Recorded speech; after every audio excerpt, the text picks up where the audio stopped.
Thank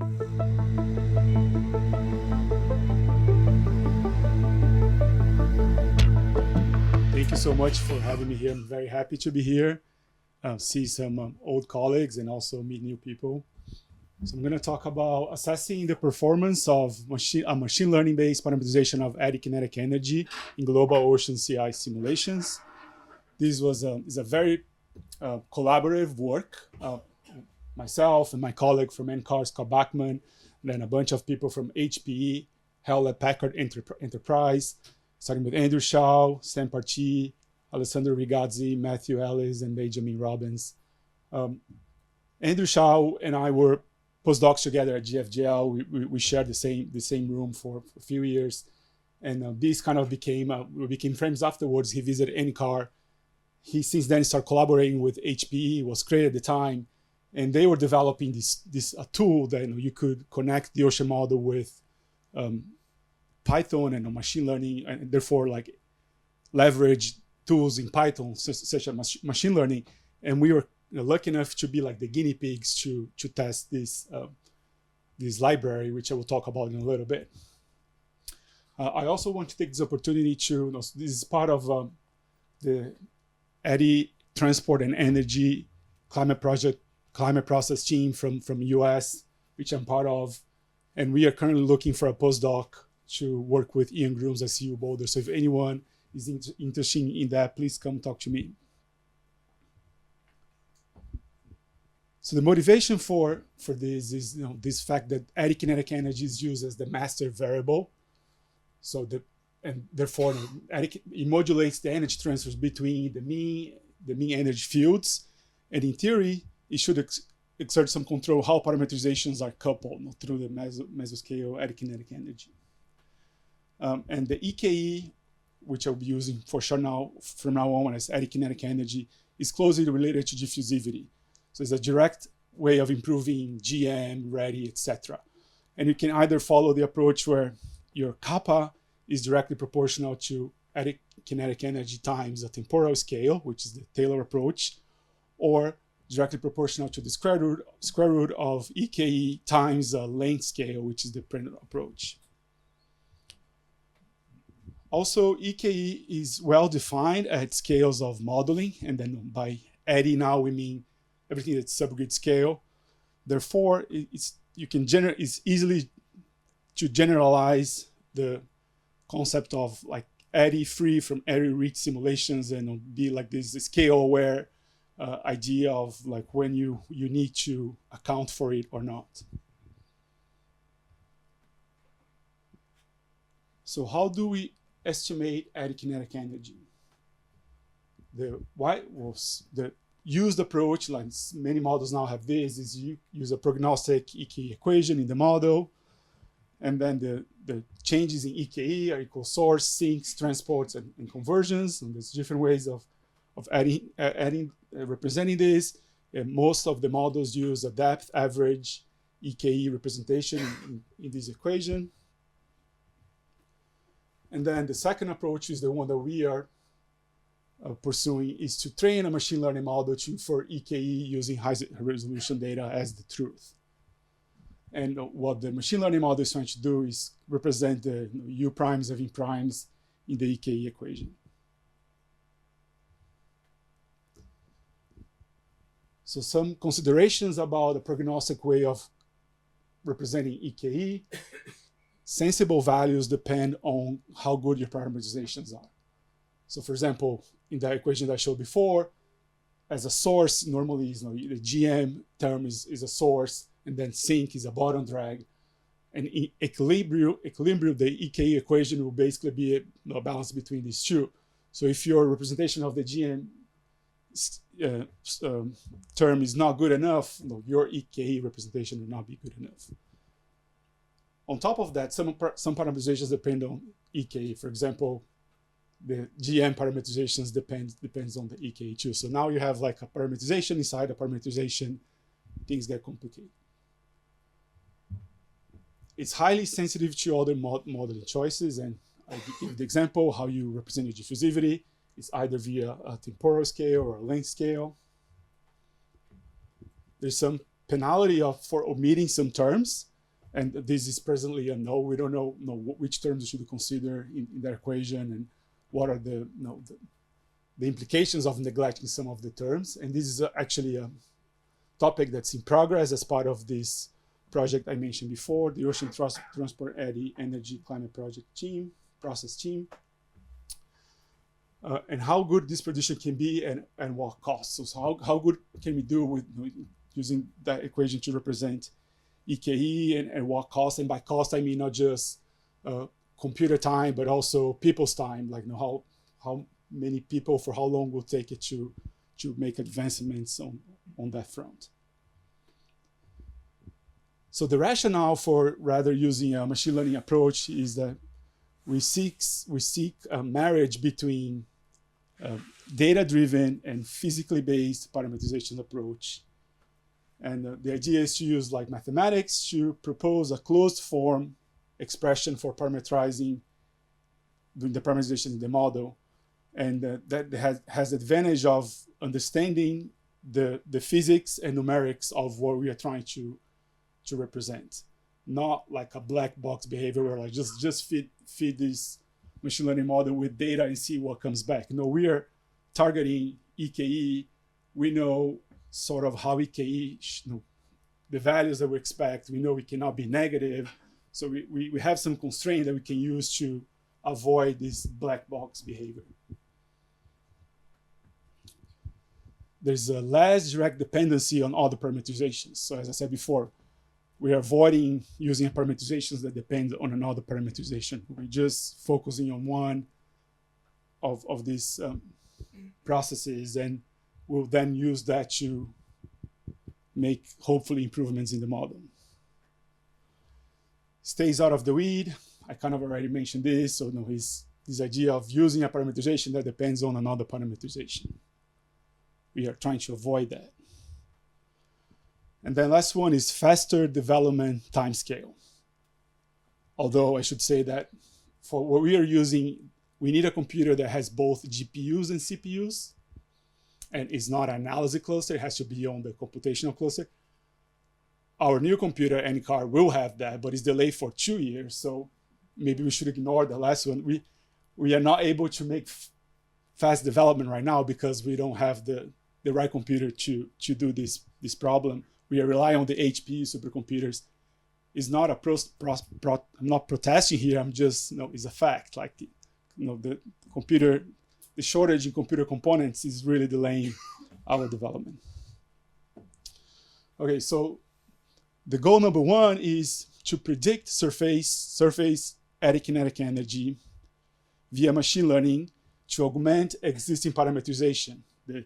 For example, the J. McWilliams parameterization. And when we tackle that problem, the first thing is, how do we communicate between the ocean model written in Fortran with machine learning model, which most of them are written in Python? So that was the challenge that we faced right away. And that's how that paper that Julia mentioned came into play, using machine learning at scale in numerical simulations with SmartSim, an application to ocean climate modeling. So SmartSim is a library developed by HPE that allowed us to do that. And I will have a slide in a little bit where I will explain in a very high level what that library does. Then the second goal is to assess the performance of this machine learning model in global ocean sea ice simulations. And that's where I will spend most of the time, most of the talk today, with the highlight that this is very much work in progress. The simulations I'm going to show towards the end, I processed them on Friday before I flew here, and I was not able to run for the whole cycle that I would like to in order to share with you. So just keep in mind that this is very much work in progress. Okay, so one slide about what SmartSim is. I will not read the text. You can read this afterwards. I will explain in words. So you have your ocean model here on the left, and you're trying to communicate with a machine learning model written in, let's say, Python, which resides inside a database. So we can think of this orchestrator here, think of is a database where you can access a machine learning model, you can access like data, many other things. And what the SmartSim library does is allows you to connect between these two. So inside your ocean model, you put basically 5 lines of code. You initialize, you pass variables from the ocean model to the machine learning model. You run the machine learning model, and then you extract the result of the machine learning model and pass it back to the ocean model. So that's what SmartSim allows you to do. On the other side of the schematic, there's also Jupyter Lab, Desk, etc. With the same tool, like the same way you communicate with the database, from the database, you can pass the data to another instance, for example, a Jupyter Lab, and then you can visualize your data as you're running. So it does much more than help us do machine learning in the ocean model. It also allows you to do things like visualization as well. And I encourage you to take a look at the online materials that they provided. There's a lot of documentation and information available for those of you that are more interested about learning more about this. Okay, so now moving on to the simulations that we did. So we had to train the machine learning model using the truth, EKE from the truth with quotes. So to do that, we ran a high resolution simulation of CSM-6. So is the 1/10 degree that was used with POP, the old ocean model in CSM. We basically adapt that grid to run in MOM6. So it's MOM6, size 5, now our CX component. Although now that I've seen like, was it 160, I don't know if I should call this high resolution anymore. It's like intermediate resolution. Vertical grid is a Z-star with 62 levels. And we forced with GRA 1.3. The length of the simulation was 22 years, and we used 5-day means of the last 10 years to train the machine learning model. This is just animation of showing the surface velocity magnitude, just to highlight it's turbulent, or you see eddies. There's a lot of motions going on. Okay, so now how do you train, what information you need to provide to the machine learning model? And that is, I think, an area that we explore, but there's a lot of room for exploration and improvements. So in machine learning world, they call these features, like we oceanographers call metrics. So what metrics we need to provide to this model in order to train and get a reasonable EKE. So we chose 4. These are all rotationally invariant metrics, starting with the isopycnal slope, then relative vorticity, mean kinetic energy. It's easy to see, number 2, number 3, how important they are. Like if you look at an animation, this is from a simulation that Scott Bachman did for the Kerguelen Plateau.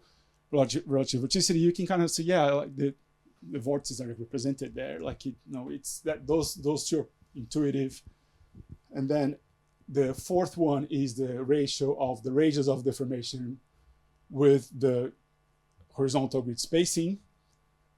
In addition to these 4, we explore like an additional like 10 or so things like wind stress, bathymetry, gradient in bathymetry, divergence, and so on. It turned out that they were not. Now we start like eliminating, and then we end up with these 4. But again, I think there's a lot of room for improvement on what choice of metrics or features you're feeding into the models. So these features, like once we, to train the machine learning model, we ran the 1/10, then we subsample that. And initially we just subsample, like starting from 2x2, 3x3, all the way to like, I think it was 10x10, and just train with all these subsample. But now that we are focusing on certain resolutions, so when we go to for example, a 1/2 degree, then we just use the 5x5 subsampling. So we know already, closer to the resolution that we are trying to match. The training was done by the machine learning engineer from HPE, Alexandro Rigazzi.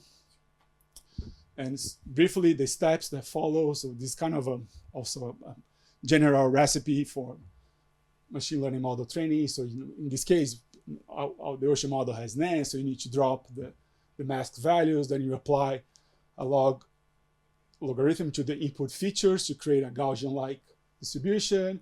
Then you do further scaling, like remove the mean, divide by the standard deviation, or to try to make it distributions as normal as possible.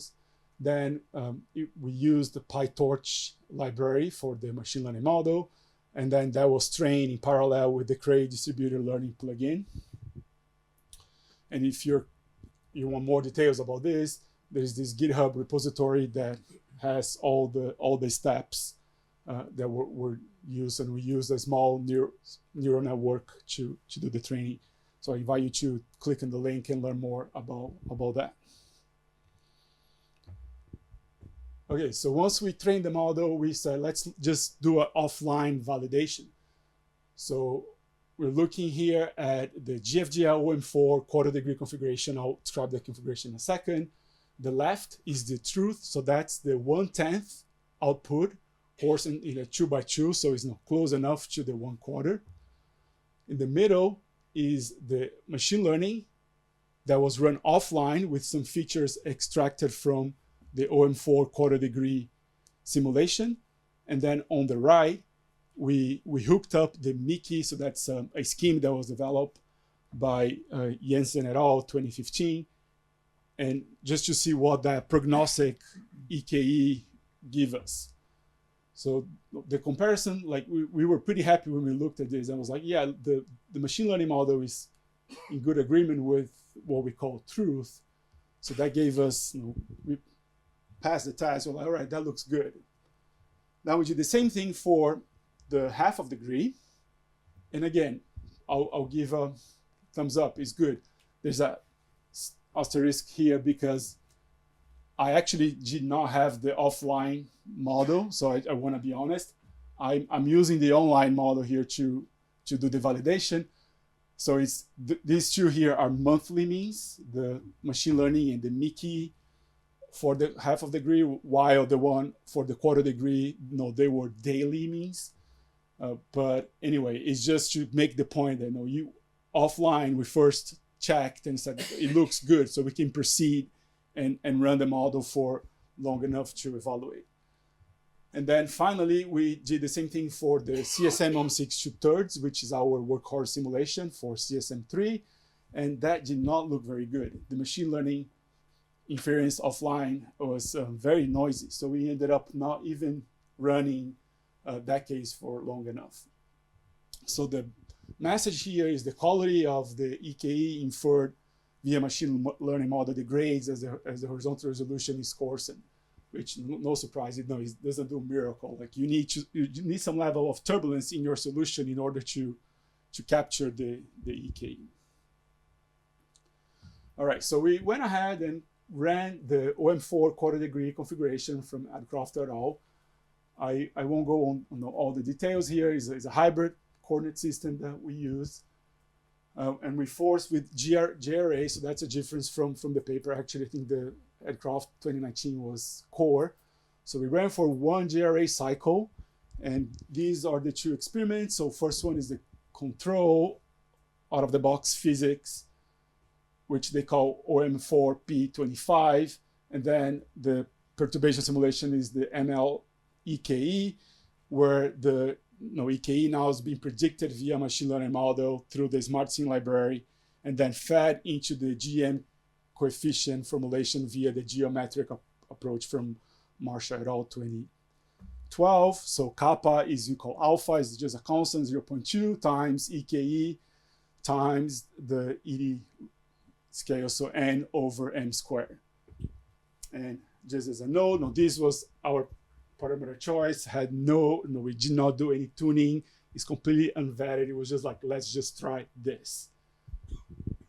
And it turns out that now looking at the predicted EKE, a corresponding kappa GM, EKE on the left, GM on the right, EKE looks reasonable. It's like, yeah, that looks good. But now if you look at GM, it's like, wow, what is that? It's like, this is a quarter degree configuration, really large values. It does not match the patterns of EKE. So no, the GM coefficient is being controlled by the eddy length scale.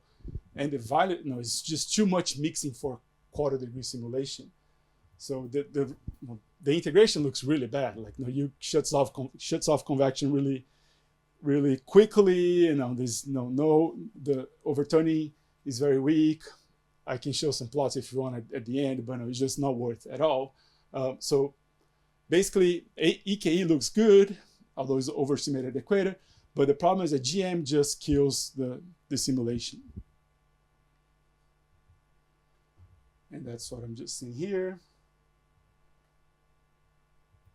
And then we decided to, so the lesson learned was, first, we made a mistake. You want to test that, you need to go in a simulation that relies on GM heavily, while it's an open question how much GM you put in a quarter degree configuration to begin with. And on top of that, we are trying something new. So it was not a good choice. We learned the hard way. So now we switched to the half of degree OM4 simulation from the same group at GFGL. But now instead of GRA, you're using the Core 2 data set. And as I said, the simulation is still running. We were able to, as of Friday, run for 20 years from 1948 to 1967. And that's the period that I will show analysis from. And similar, so now the control run from the original paper has GM in it. So that's what they call OM4P5. So the way they use the EKE from Jensen et al. 2015 scheme, and then GM is half of the square root of 2 EKE times eddy length scale, which is a combination between the eddy and the Rhines scale. All we did was turn that off, the Mickey scheme, and then, turn the prognostic Mickey scheme off, and then just compute eddy kinetic energy through Smart Scene Library, and then still use the same kappa formulation that they did originally. Okay, so now I already said before that when I showed the offline validation, I was using the output from the model, so those monthly means are being showed here again. So now the truth is on the bottom, and the EKE via machine learning is on the top right, and the one from the control simulation via the Mickey scheme is on the left. So it looks reasonable, I would say, the predictor via machine learning model, especially if you compare against the truth. Maybe too much mixing in the equator, if anything. And there are some local differences if you pay closer attention. For example, the Western boundary current separation, like in the machine learning predicted EKE, you don't see that. Like, you see the high values are kind of hugging the coast, and it doesn't separate as clearly as in the truth. And even the Mickey scheme does a better job at that, I would say. Now looking at the GM diffusivity, kappa GM, top left is the out-of-the-box OM4 values, and top right is the diffusivity is derived from the predicted EKE via machine learning model. If anything, like globally, and I apologize, I put the statistics on top. It's hard to see from the far away, but I will tell you, so the global mean value for out of the box is 57, and the global mean value for the machine learning one was 300 meters squared per second. So globally, it's much larger, it's way more mixing. But locally, and these are profiles taken at the Drake passage for the two cases, globally is much smaller. So the one in the plot in orange is the predictor via machine learning, and the blue one is the control. So the values are much different and much significantly weaker in the machine learning one, even though as the profile of the case as well. So that is the message here. Another important point to make, if you remember from the previous plot of the EKE, the pattern of kappa GM does not resemble the pattern of EKE. And again, this is an indication that there's a strong influence of the mesoscale eddy length scale in the kappa. And then what I mentioned, the large global value differences and the local values as well. Okay, now moving to mixed layer depth. So this is winter mean mixed layer depth using the density criterion. Top left is the control. Top right is the model with machine learning. Patterns very similar. Hard to see from the back, but no, the bottom left now is the difference between the two with control minus machine learning. And then you can see right away that the convection in the Labrador Sea was significantly reduced in the machine learning model. And as a way to help us validate, I'm plotting the mixed layer depths from the de Boyer climatology as well, which suggests that OM4 control is overestimating mixed layer in the Labrador Sea. So maybe it is good that it is reducing the convection in the Labrador Sea. Also notice that this shift in the Southern Ocean front that happens in the simulation with machine learning models. So now this front was shifted southward, and that's why we get this negative value here in the difference of the two mixed layer depths.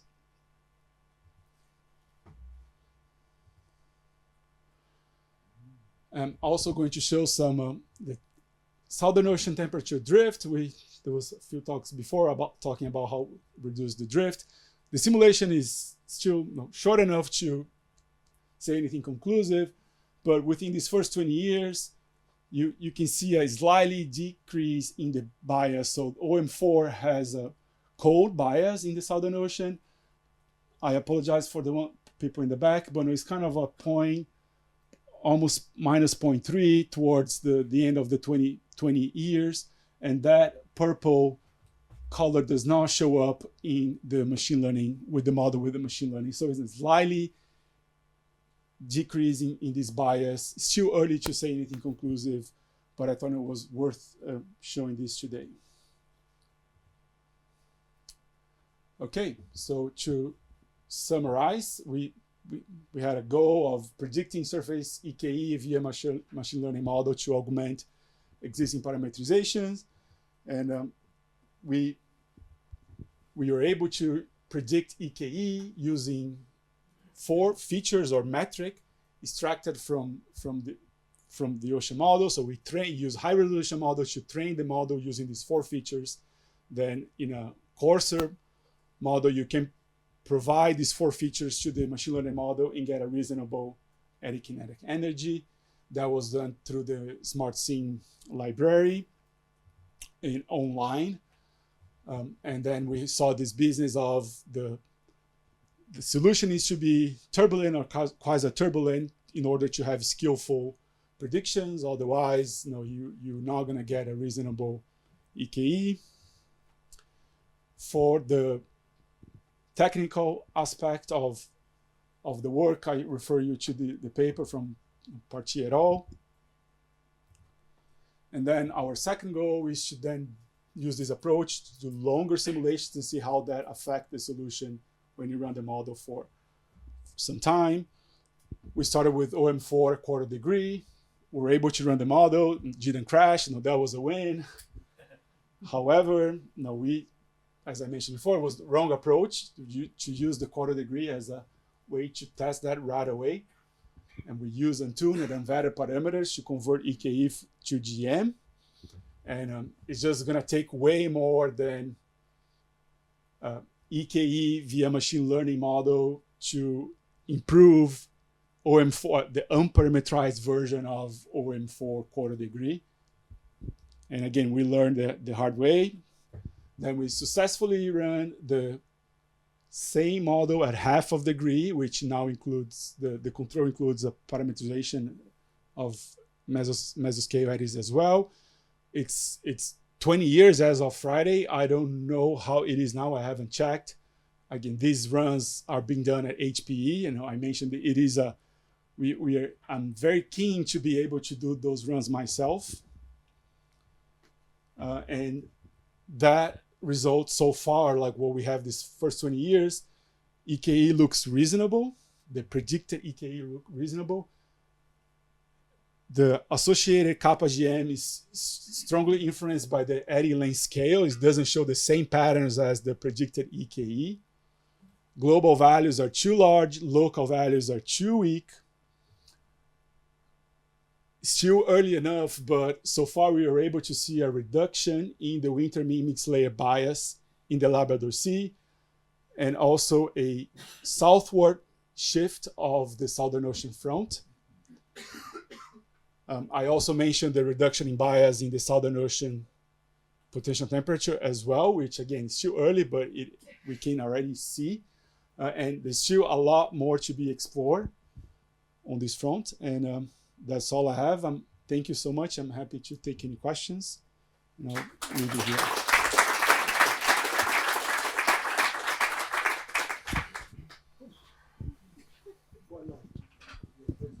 Oh, thank you. I was the closest. I don't think I was the first. So thank you very much for this talk. I mean, could you go back and show again at the beginning what are the variables that you have chosen to get the EKE from with the machine learning?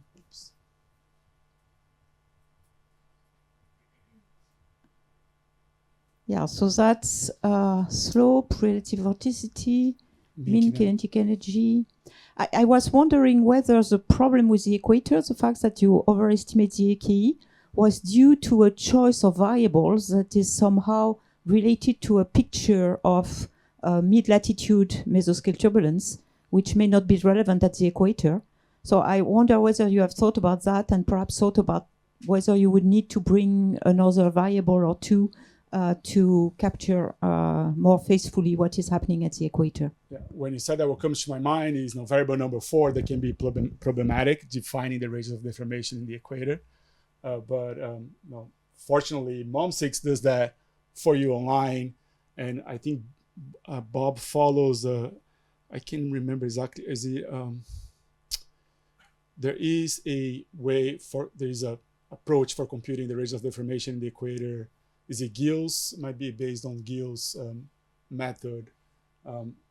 So yeah, we are relying on what is in the model to do that. I'm not sure if that could be how can that be, if you look at the truth, and we have that. Oops. The truth also has large values in the equator, not as large as the machine learning model is predicting, but no, I think, and we saw a plot earlier from, I think it was observational based EKE. You can also see large values in the equator too.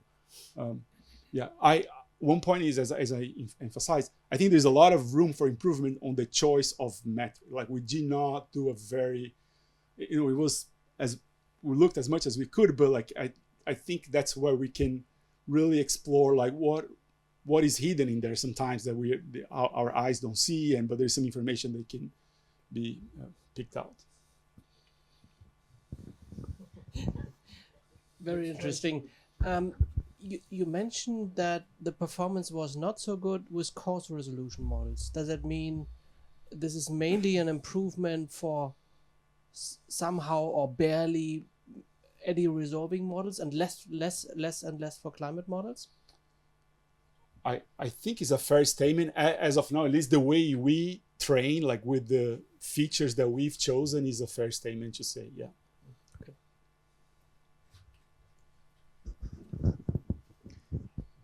This may be a completely silly question, but would it make any sense to try and predict the EKE in the 10th degree truth model from itself as a way of validating the machine learning system?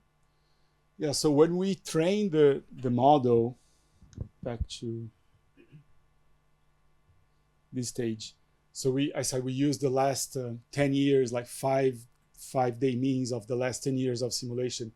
We not all the data set is used for the training. We save part of it that is then used to validate. So that is done offline.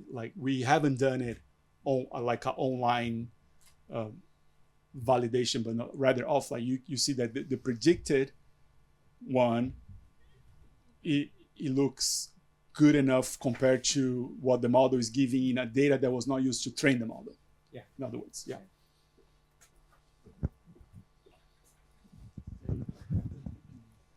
Hi. Sorry, you might have answered this question. It's a really basic question about how you're defining EKE. Are you doing? Are you defining it spatially or temporally? We're doing spatially. Spatially. Okay. Yeah. Okay. Hi, I was wondering a little bit about the way you link EKE to GM, because I think in the Marshall parameterization, I thought he was relating it to the total turbulent energy, including the eddy AP. So for me, GM is not related to EKE that much. It's more related to, because you dissipate AP or you convert mean AP into eddy AP. And so the link with eddy kinetic energy is kind of indirect or relies on many assumptions, in my opinion. So I'm not. Yeah, thanks for asking that. You're right. We are not using total energy. We're using only EKE, and that was a comment that was someone else made that comment before. It might have been actually Dave Marsh. No, it was Dave Marsh. So that on the previous. Yeah, we are not using total energy. I honestly have no sense of how much difference that would make, but we should definitely look into it. Mike?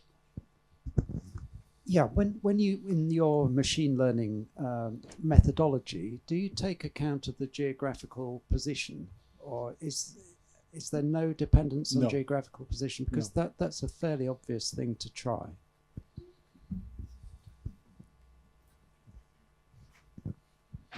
But how much, like what you need to provide more information than just the lat long, right? What would you say, like Southern Ocean, be aware of eddies? I think it's a good point, but like how can we use that information in what? So what I'm suggesting is that you take. Sorry, what I'm suggesting is that you take the variables that you have, but you also include some dependence on on where you are geographically, because if you're in a western boundary current, you'd expect things to be different, and particularly near the equator. So, with the dynamics within the equator, within 5 degrees of the equator, is really different from elsewhere. So, it's just a suggestion. Right, and like thinking of dividing into regions and then train regions separately. Yeah. So that's what we do with data simulation. Yeah, thank you.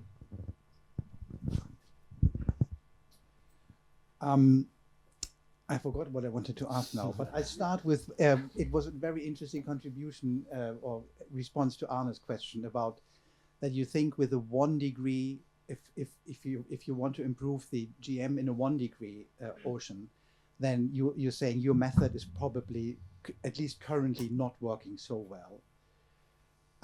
That's quite important information because I work for the UK Earth System Model team, and there we're using 1 degree models, 1 degree configuration currently. The other thing I was going to say, and I mean, I know of course it's very early days, and you have much more work to do. It's totally acknowledged. When I run the UK Earth System Model, and I look at this 1 degree ocean a lot in there, NEMO. Then what I'm interested in are like long-term, how the integration looks after 100 simulation years. Is there a good ACC transport? What is the stratification in the stratification structure in the Southern Ocean? What is the circulation on the South? So this is how I, from my perspective, would judge whether a parameterization is doing well or not, usable for an Earth system model or not. So I'm absolutely sure you're aware of that. It's just as a perspective for me. Yeah, no, thank you. Yeah, and that's exactly what we're going to do too. It's just I have plots of GM Drake passage in the extra slides for those of you that are interested, but it's so short that things like the overturning circulation cannot say much, even on poor heat transport. It's too short. But the Drake passage transport is two Sverdrups weaker with the machine learning model hooked. They're both reasonable, but it's slightly weaker, and you could infer that based on the kappa profile I showed. But yeah, we'll definitely do that when we have at least one cycle in hand. Okay, thanks. Last question for on-site people, then we'll go online. Thank you for the very nice talk. I was just, this is probably going to piggyback on Arne's and Rami's comments, but yeah, it seems that the resolution range that this framework works for is narrow because when you go to coarse resolution, you don't have the EKE signal that you feed off of learning. But so then I was wondering why not just feed off of like potential energy instead? Like the formulation, I feel like this formulation is failing for the coarse resolution model because you make it explicit that it depends on EKE, like the kappa GM. Yeah. But I feel like if you make it depend on, let's say, a different formulation of like, instead of EKE, have it as a slope. Yeah, that's a very good point. Yes, yeah, and I think it boils down to the training part, like the features that you're choosing to train. Maybe for a coarser model, like you can use, instead of relative vorticity, mean energy, you can use isopycnal slope as like the primary feature for training. Yeah, good point. Thanks. So we have a question online by Rick. You should be able to formulate it. I hope everything is okay with the sound. Please, Rick Danielson. Yeah, can you? Yeah, okay, we can hear you well. Great. I'll read it. You probably can't see it on your screen. I hear, I don't have any personal experience, but I hear that tuning neural networks after you train them seems to be typical. And here I would cite some work by Rasp et al. on atmospheric convection. But like for your 2/3 degree performance, could you tune your neural net parameterization better to get better agreement,